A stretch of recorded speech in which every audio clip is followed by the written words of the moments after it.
Very good morning, students. So, in the last class, we had discussed about Bismillah Khan, but we did not complete the portion. Okay. So, some paragraphs are left. तो but हमने देखा था कि कितना ज़्यादा importance है बिस्मिल्लाह खान को India में भी, अब्रॉड में भी, हर जगह, राइट। तो ये सब कुछ देखा है। तो अभी इसके बाद हम नेक्स्ट पैराग्राफ में, that is some more paragraphs are left, we can complete it today and discuss the question answers also. In this paragraph we can discuss about the awards and recognition. So and what were the different awards he has got it. तो हम इसमें discuss कर लेते हैं, ठीक है. So you may take page number 24, paragraph number 7. So awards and recognition came thick and fast. देखो, because of the performance, because of the magic performance उनके साथ तो अवार्ड्स है, उनका रिकग्निशन है, बहुत जल्दी जल्दी उनके लिए आया है. Bismillah Khan became the first Indian to invite a performance at the prestigious Lincoln Center half in United States of America. Yes, सबसे पहले अचीवमेंट है एज एन इंडियन होने के नाते जो बिस्मिल्लाह खान है, he was the first Indian, जो पहला इंडियन है इनवाइट किया है तो टू परफॉर्म्स कहाँ पे, prestigious Lincoln centre hall in America, right.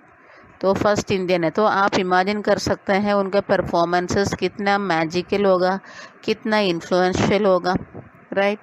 He also took part in the World Exposition in Montreal, in the Cannes and Art Festival and in the Osaka Trade Fair. तो इसके अलावा उन्होंने बहुत ज़्यादा जगह पर वो पार्टिसिपेशन किया है. तो उन्होंने एक तो सबसे पहले वर्ल्ड एक्सपोजिशन मॉन्ट्रियल, वहाँ पर पार्टिसिपेशन किया है, और इसके अलावा कैनेस आर्ट फेस्टिवल है, वहाँ पर भी किया है, ओसाका ट्रेड फेस्टिवल है, वहाँ पर भी किया है, ठीक है. तो इतना आप इमेजिन करो, ये सब कुछ मिलने पे क्या क्या हो सकता है इनका अचीवमेंट में, आप रियली बता सकते हैं, राइट. तो so well known did he became internationally that an auditorium in Tehran and was named after him, that is Tahar Mosque Ustad Bismillah Khan. सो देखो वो बहुत ही इंटरनेशनली फेमस हो गया हमारा बिस्मिल्लाह खान. तो इस वजह से जो ऑडिटोरियम है तेहरान, तो उसको रीनेम किया है दूसरा नाम से, जैसे व्हाट इज दैट, यस, मौसीकी उस्ताद बिस्मिल्लाह खान, ठीक है. तो मान लीजिए आप इमेजिन करो इनका परफॉर्मेंस से कितना ज़्यादा इन्फ्लुएंस होंगे पीपल, तभी तो इनके लिए नाम रखा है, इनका नाम रखा है ऑडिटोरियम को भी, है नहीं. सो इस तरीके से बहुत ही ज़्यादा इन्फ्लुएंशियल बंदा है हमारा बिस्मिल्लाह खान, राइट. इतना ज़्यादा इन्फ्लुएंस से म्यूज़िक के टाइम पर उनका, सो बहुत ही अच्छा सा परफॉर्म कर दिया है. सो देन इसके बाद नेशनल अवार्ड्स लाइक के Padmashri, the Padma Vibhushan and the Padma Bhushan were the conferred on him. Yes, इसका अलावा मान लीजिए, सो डेफिनेटली उसके लिए अवार्ड दिया हुआ है. Conferred means in the sense given usually as award as a degree, okay. जैसे डिग्री देते हैं, जैसे कई यूनिवर्सिटी वगैरह से डिग्री वगैरह देते हैं, उस तरीके से अवार्ड टाइप के देते हैं यहाँ पर, दैट इज़ कन्फर्ड. इसके अलावा उनको पद्मश्री मिला है, पद्म विभूषण मिला है, पद्म भूषण मिला है, ये सब कुछ उनको अवार्ड दिया गया था. तो आप सुन लीजिए कितना अच्छा सा, मतलब कितना गॉड गिफ्टेड फेलो था Bismillah Khan, right. In 2001, Ustad Bismillah Khan was awarded India's highest civilian award, the Bharat Ratna. Yes. इसके बाद देखो, आप जानते हैं इंडिया की सबसे हाईएस्ट सिविलियन अवार्ड होता है द भारत रत्न। वो बहुत ही रेयर पीपल को मिलते हैं, राइट। तो 2001 में उस्ताद बिस्मिल्लाह खान को ये अवार्ड मिल चुके हैं, ठीक है, right. with the coveted award resting on his chest and his eyes glinting with rare happiness, he said, yes, वो जैसे अवार्ड मिला था, जो अवार्ड है उन्होंने ये कहा था कि converted award mean much desired award, बहुत चाहते थे ऐसे एक अवार्ड मिलना, वो चाहते थे। तो वो जो अवार्ड मिल गया था, अपने जो चेस्ट पे रखे, and glinting eyes, glinting I mean okay, that में खुश के मारे अपना आइज भर जाता है, तो बहुत हैप्पी हो गया है, बहुत खुश हो गया है। उन्होंने कहा था कि all I would like to say is teach our children music. देखो, he was very fond of music. तो इस वजह से वो जो अवार्ड है, भारत रत्न अवार्ड है, अपना चेस्ट पे रखें। उन्होंने ये कहा था कि हमें बस इतना करना है, हमें अपना बच्चे को म्यूज़िक सिखाना है। वो तो राइट है, बिल्कुल, यस और नो? यस, राइट है। आजकल के ज़माने की म्यूज़िक भी पढ़ाई के अलावा बहुत ज़रूरी होता है, ठीक है। This is Hindustan richest tradition. Even the West is now coming to learn our music. Obviously, आपको मालूम है इंडिया में देखिए हर बच्चे म्यूज़िक सीखते हैं, इवन स्कूल से, कॉलेजेस से, सब जगह म्यूज़िक होता है, राइट। वो एक ट्रेडिशन बन गया, कुछ बच्चे अलग से भी म्यूज़िक सीखते हैं। तो ये इस तरीके से मान लीजिए इतना ज़्यादा फेमस, इतना ज़्यादा इम्पोर्टेंस हमारे इंडिया में म्यूज़िक को देते हैं, इस वजह से वेस्ट से भी हमारे इंडिया में आते हैं लोग म्यूज़िक सीखने के लिए, right. Okay, in spite of having travelled all over the world, Khan साहब, as he is fondly called, yes, is exceedingly fond of Benares and Dhumtown, and they remain for him the most wonderful towns of the world. Obviously, हमें मालूम है अपना जो जन्म लिया birth place है, that is धूमटाउन। और दूसरी बात है फिर वहाँ कहाँ रहते थे, अपने अंकल के घर पे बनारस पे रहते थे। वो दोनों place was a most wonderful places for Bismillah Khan, ठीक है। तो ये इसके अलावा ये कई जगह हमारा खान साहब है, खान साहब इसे क्यों कहते हैं, फॉन्डली, बड़े प्यार से उन्हें खान साहब सब लोग कहते थे। तो ये सब जगह ट्रैवल भी करते थे, तो but at the same time उनके लिए ट्रैवल तो ज़रूर करते हैं, बट ये दो प्लेसेस है, एक तो अपना बर्थ प्लेस है, एक अपना बनारस है, उनके लिए मोस्ट वंडरफुल टाउन्स थे, right. A student of him once wanted him to head the shehnai school in the USA, and the student promised to recreate the atmosphere of Benares by replicating the temples there. Yes. So, see, Bismillah Khan, he is having so many good students. एक students हैं वो America में रहते हैं। तो एक once upon a time क्या हुआ था, एक स्टूडेंट है जो अमेरिका में रहते थे, उन्होंने प्रॉमिस किया था कि आप यही आ जाइए, और एक म्यूज़िक स्कूल है और शहनाई वाला जो स्कूल है यहाँ पर हमें करना है। तो एंड ये स्टूडेंट ने प्रॉमिस भी किया था, आप बहुत ज़्यादा फॉन्ड है बनारस के, हम जो है ना वो एटमॉस्फेयर यहाँ पर भी क्रिएट करेंगे, ठीक है। तो स्टूडेंट ने प्रॉमिस कर लिया है, राइट। जो बनारस का जो एटमॉस्फेयर क्या है, जो टेम्पल्स का और ये वाला करने का, टेम्पल भी बनाने के लिए स्टूडेंट ने प्रॉमिस किया, राइट। अब देखिए, but Khan Sahab asked him if he would be able to transport river Ganga as well. But एक चीज़ हमारा खान साहब है, हाँ, एक चीज़ हमारा खान साहब है, बस इतना पूछा था स्टूडेंट से, चलो आप सारा सुविधा तो दे सकते हैं, आप बनारस का सारा एटमॉस्फेयर भी क्रिएट कर सकते हैं, बट आप हमारे लिए तो रिवर गंगा भी यहाँ से ट्रांसपोर्ट कर सकते हैं, देखिए क्या क्वेश्चन पुटअप किया है ना. Later, he is remembered to have said, "That is why whenever I am in a foreign country, I keep yearning to see Hindustan." Yes, definitely. So इस वजह से बाद में उनको मतलब वो याद करते हैं, जहाँ पर भी जब भी जाते हैं फॉरेन कंट्री में तो हिंदुस्तानी नज़र आते हैं नहीं कई जगह भी. While in Mumbai, I think of only Benares and the Holy Ganga. And while in Benares, I miss the unique Metha at Dumaron. Yes.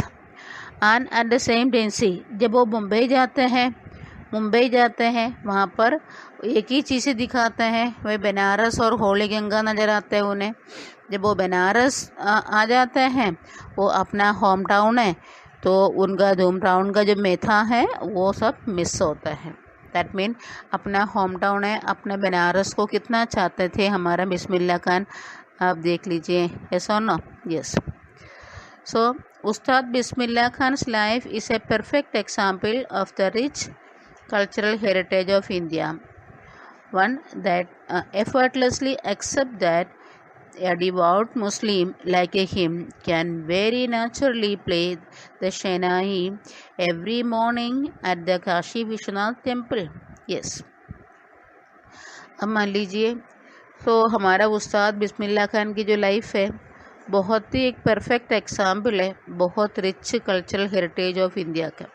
ठीक है, क्योंकि इंडिया की जो बहुत कल्चरल हेरिटेज है शुरू से लेकर जो शहनाई के हैं तो उन्होंने अपना मेंटेन कर लिया है. और दूसरी बात हमें दे सकते हैं, he was from the Muslim community. Okay, devout in the sense that we can say that believing strongly in a religion and obeying the laws and following its practices. ऐसे मुस्लिम होने के नाते अपना जो रूल्स एंड रेगुलेशंस हैं सारा अच्छी तरह से फॉलो भी करते थे. But at the same time, he was a Shehnai player also. Every morning and evening, he plays Shehnai at Kashi Vishwanath temple. ठीक है, तो हम इमेजिन कर सकते हैं, इस तरीके से देख लीजिए, अपना रिलीजियस भी फॉर्म वो करते हैं और अपना वो भी करते हैं. उस्ताद देखो, उस्ताद Bismillah Khan passed away on 21 August 2006 at the age of 90 after prolonged illness. So now उस्ताद बिस्मिल्लाह खान हमारा साथ तो है नहीं, वो अपना अंतिम सांस ले लिया है 21 अगस्त 2006 में and at the age of 90. Okay, and before that he was having continuous illness also.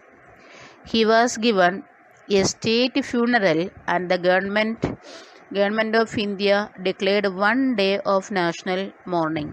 इतना ज़्यादा वो फेमस था हमारे लिए, वो स्टेट फ्यूनरल दिया है. स्टेट फ्यूनरल आप जानते हैं बहुत ज़्यादा जैसे मिलिट्री सोर्स से, पुलिस सोर्स से उनके जो सैल्यूट होती हैं, सैल्यूट लेके स्टेट फ्यूनरल दिया था गवर्नमेंट ऑफ इंडिया ने उनको.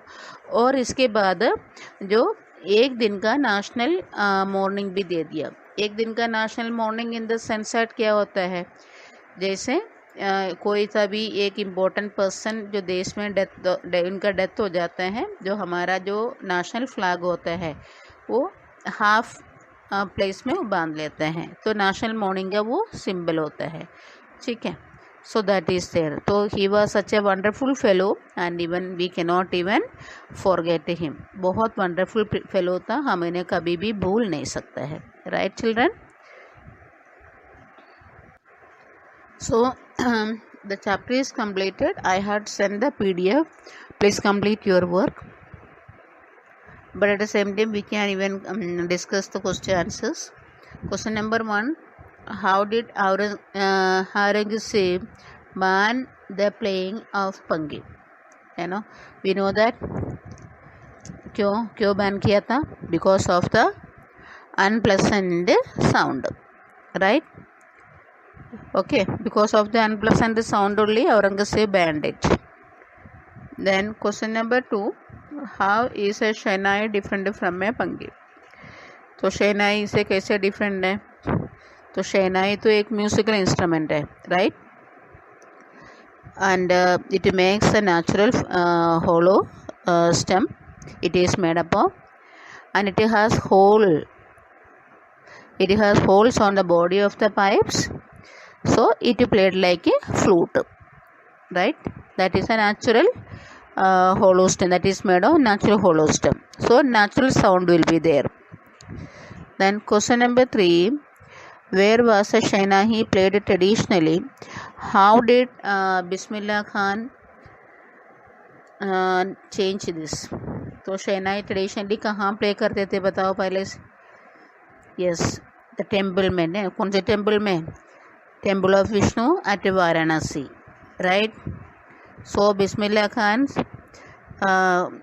maternal uncle used to play the shehnai there, Vishnu temple पे, है ना?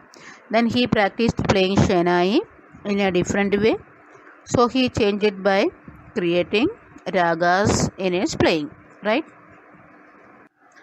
Next question we can see, when and how did Bismillah Khan get his big break? कब उनको बहुत बड़ा सा ब्रेक मिला है बताइए? Yes, he became a shehnai player on All India Radio at that time, right? At that time he earned name and fame. Question number 5.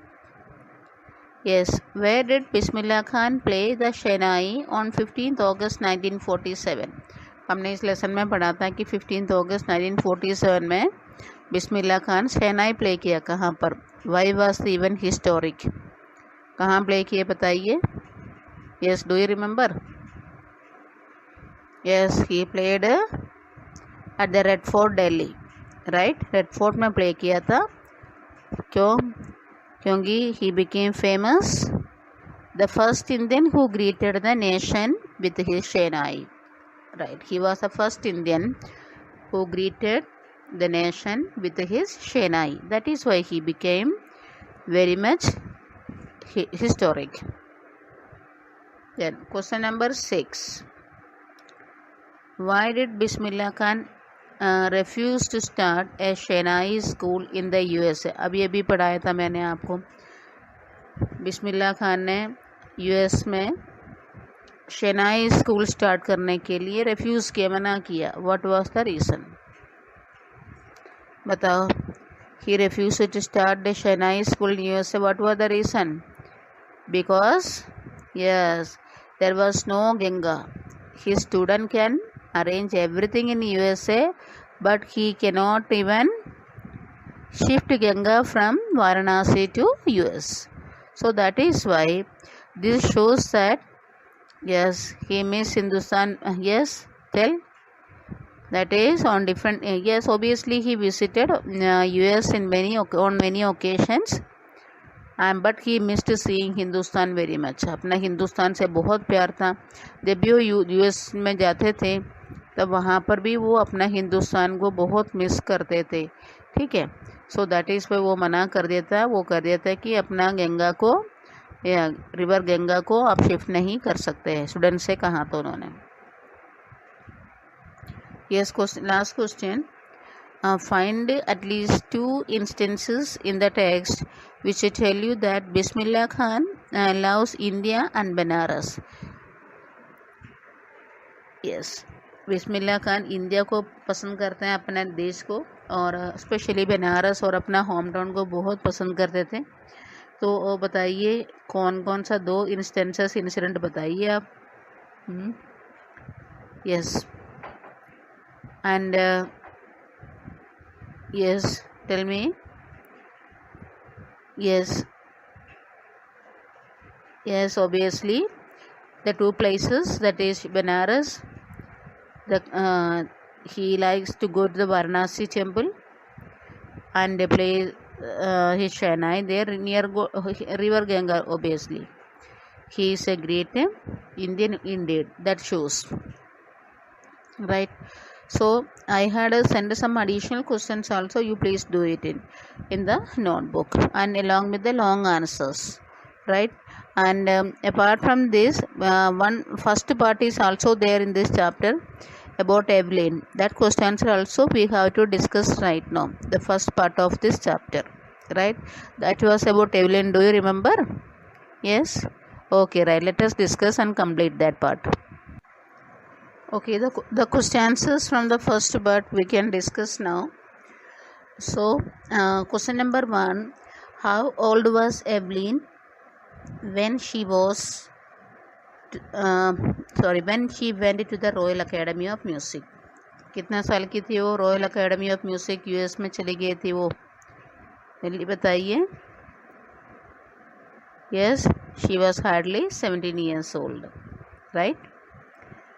When was her deafness first noticed? When was it confirmed? Yes, उनकी obviously we know that she was a deaf child. तो सबसे पहले ये जो deafness है इनका कब notice किया है?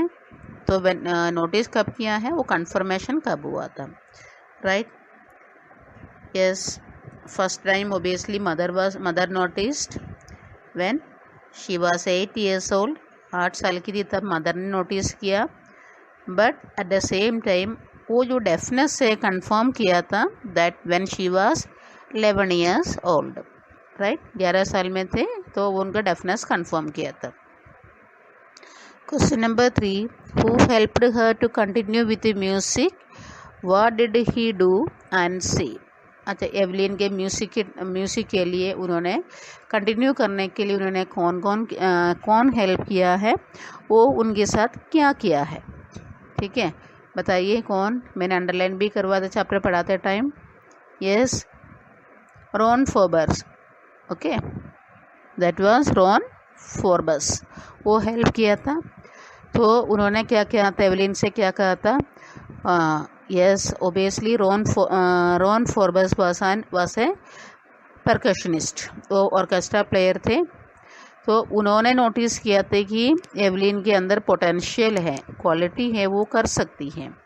ठीक है, तो इसलिए उन्होंने एवलिन को एडवाइस किया था कि she should listen through some other ways instead of making use of ears. सब लोग कान से सुनते हैं, बट एवलिन इज़ ए डफ चाइल्ड. वो डफ होने के साथ नाते वो कर नहीं सकता है. तो उन्होंने क्या किया है, उन्होंने वो एडवाइस दिया था कि आप जो अपना म्यूज़िक है किसी और तरीके से सुन लीजिएगा instead of hearing from the years. That mean he advice है तो सेंस ऑर्गन्स वगैरह होते हैं, और ऑर्गन्स वगैरह होते हैं, स्किन से, वो सब बताया था. Okay, Name the various places and courses for which Evelyn performs.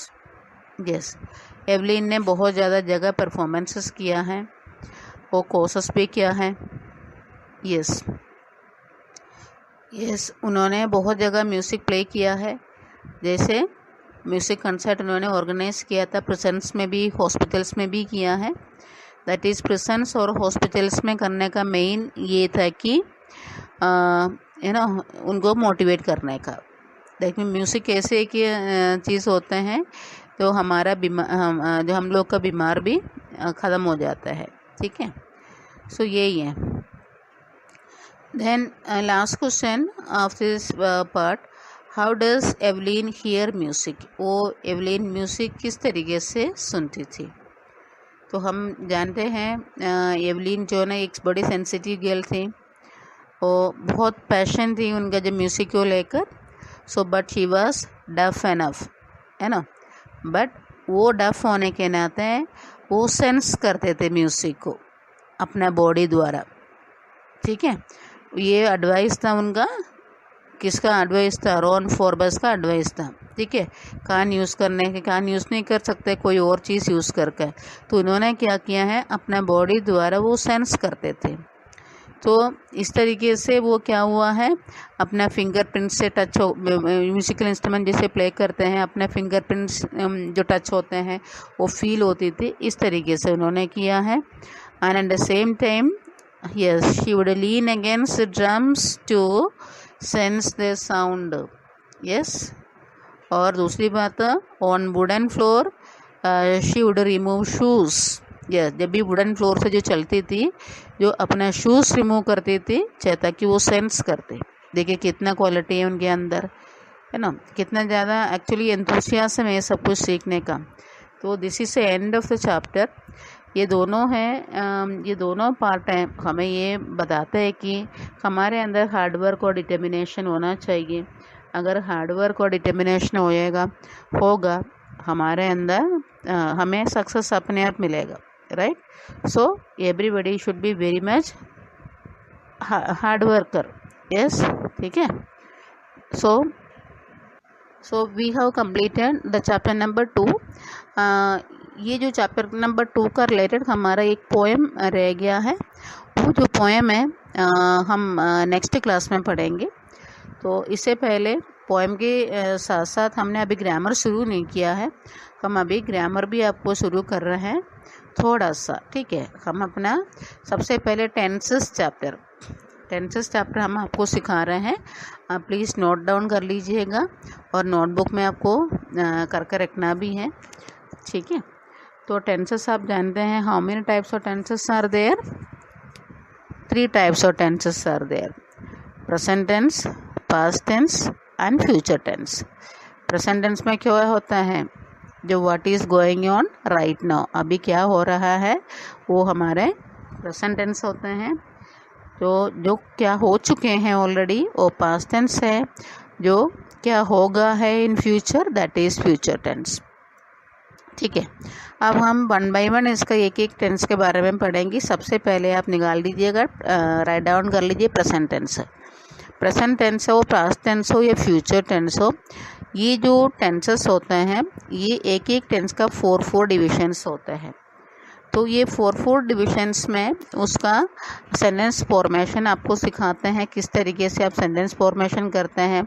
आपसे कोई बोलता है कि सिंपल प्रेजेंट का जो सेंटेंस बोलो, 2 सेंटेंस बोलो, आप कैसे बनाएंगे वो मैं आपको सिखा देंगे।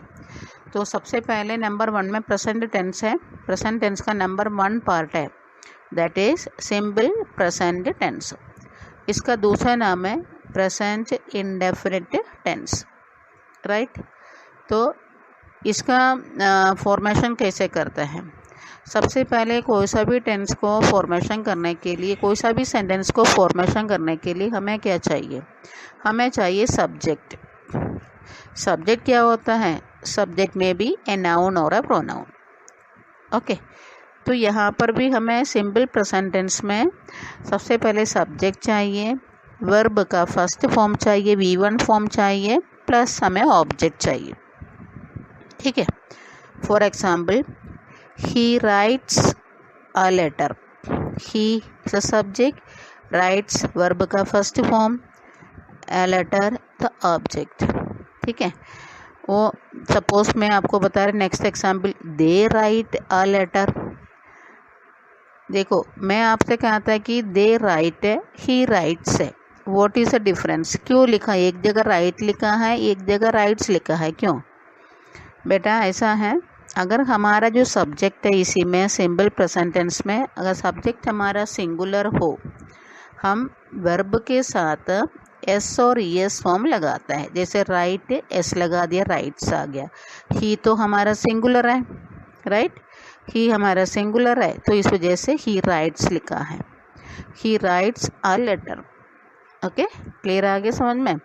अब हमारा जो सेकंड एग्जाम्पल है, they write a letter. They write क्यों लिखा है? दे तो हमारा प्लूरल है, तो जब प्लूरल होते हैं प्लूरल के साथ एस और ईएस फॉर्म नहीं आते हैं, ठीक है। दैट मीन्स, बताइए, एस और ईएस फॉर्म नहीं आते हैं।